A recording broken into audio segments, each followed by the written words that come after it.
LDBC, this is your boy Coach Sheldon Harrison. You're live on the Coach Sheldon Harrison Combat Sports Show live.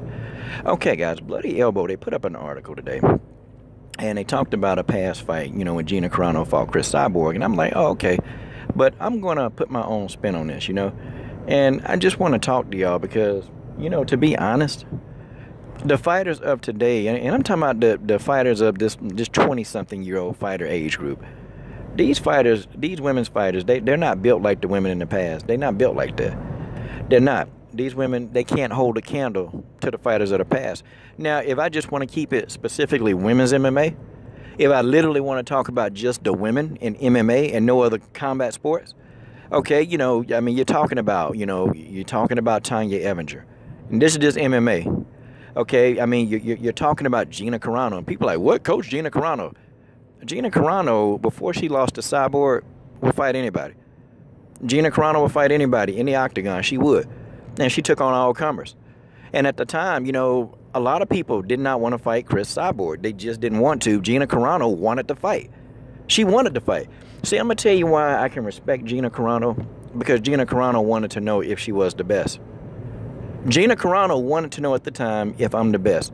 And people are saying, well, this person Cyborg, you know, she's fierce, you know, she this, and you know, Gina, she's dangerous. And Gina was like, I want to fight the best. I want to know if I'm really that good. And people just looked at Gina as a pretty face. Let Chris Cyborg tell you, Gina Carano can crack. Gina Carano can crack, and Gina Carano bagged up Cyborg, and she got a top position, or, you know, she was in the event of getting a top position on Cyborg, had her down. And I don't know to this day why Gina Carano let Cyborg up. I think Gina Carano literally was hurt. Like, I think legitimately, like, she got hurt in that fight. But because Chris Cyborg retired and Gina Carano was still young, okay? But I'm just telling y'all, back then, when the best fighters who deemed themselves the best, they wanted to fight. They wanted to fight the best. They really legitimately wanted to fight. And Gina Carano wanted Cyborg, and Cyborg wanted to fight Gina Carano.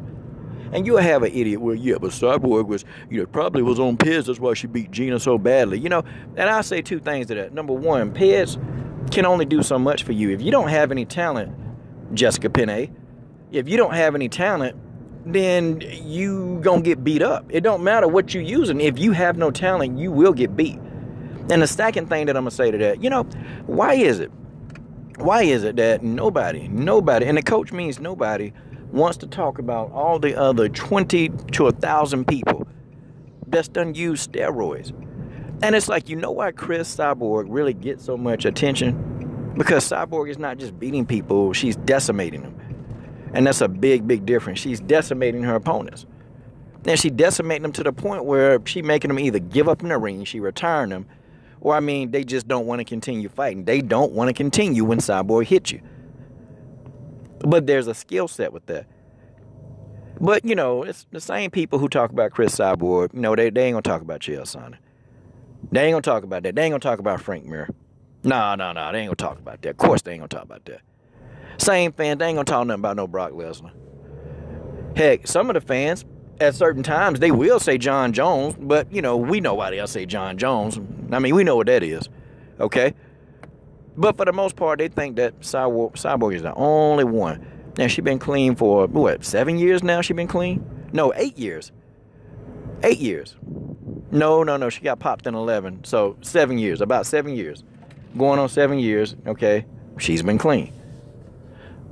But people don't want to acknowledge, and, you know, people always want to talk about the bad things. But they never want to talk about the negative when it comes to a fighter that they deem as a GOAT. You see, back in the past, too, again, these fighters, they would fight anybody. They would go fight, and they had no issue with putting on, you know, fighting a tough fight. They ain't have an issue. And if we want to get out of MMA, we can talk about Frida Cheetah. We can talk about Lucia Riker. You know, we can talk about these type fighters. They fought anybody. And heck, you know, Frida Gibbs was like, you know, she got to the point where, you know, there were no more women for her to beat up on, so she got in there with a man. So did Lucia Riker. Because these girls, you know, they were having a hard time finding opponents. Like, literally, they were having a tough time finding opponents. That's how that is. That's just the way that is. That's just the way that is. They had a hard time finding these opponents, and so, you know, what were they supposed to do? And it's the same thing, you know. Chris Cyborg, definitely a big throwback fighter. She'll fight anybody. Tanya Evinger will fight anybody. See, these and Tanya Evinger, Chris Cyborg, they're pioneers, man. Marloes Conan, they'll fight anybody. Marloes Conan was a beast. And Marloes Conan wanted to know if she was the best. And she lost to Cyborg, and she was like, no, I want to get in there. I want to fight her again because the first time, no. And she was saying in her mind, no, I can beat her. And Marloes Conan was like, I see some holes in Cyborg game. I got to have that fight again. Marloes Conan begged to fight Cyborg a second time. Begged. And she got her wish.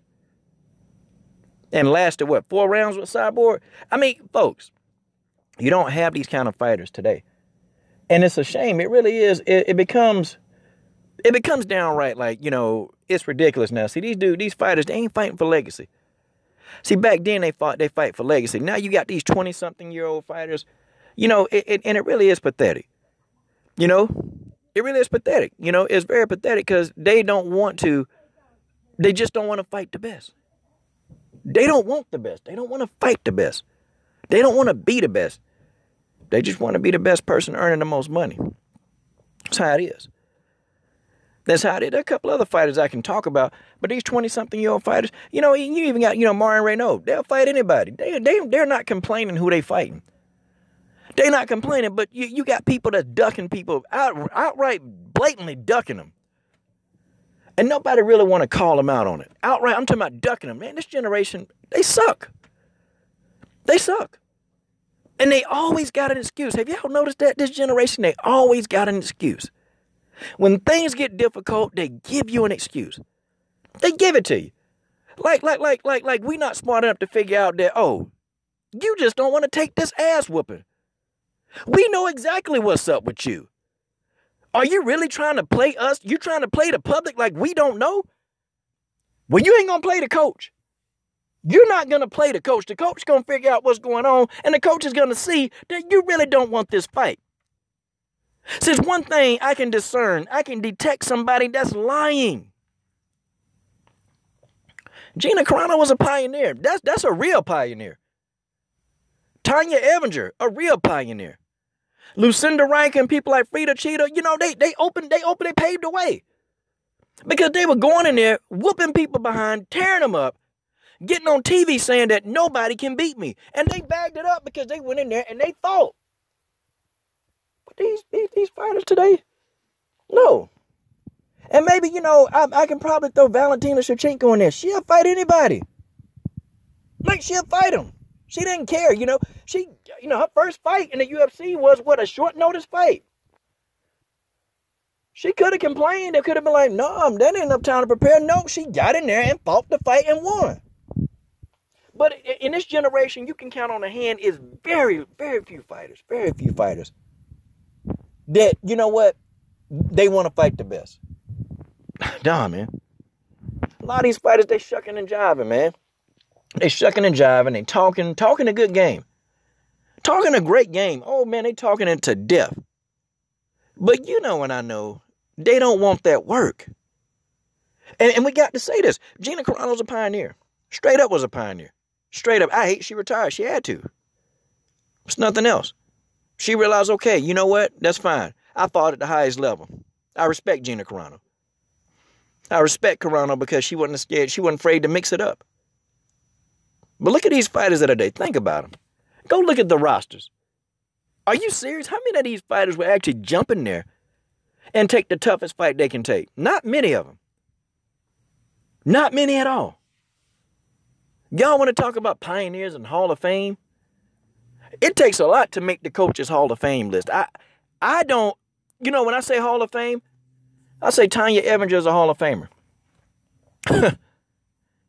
Gina Carano is a Hall of Famer. Whether you guys want to admit it, Gina's a Hall of Famer. Chris Cyborg is going to be a Hall of Famer. But these are the fighters. They're not afraid to fight anybody.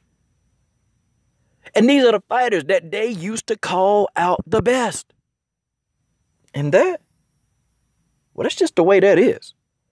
This is your boy, Coach Shelton Harris. And I'm done. What are you guys waiting on? Subscribe to the best women's MMA platform on YouTube.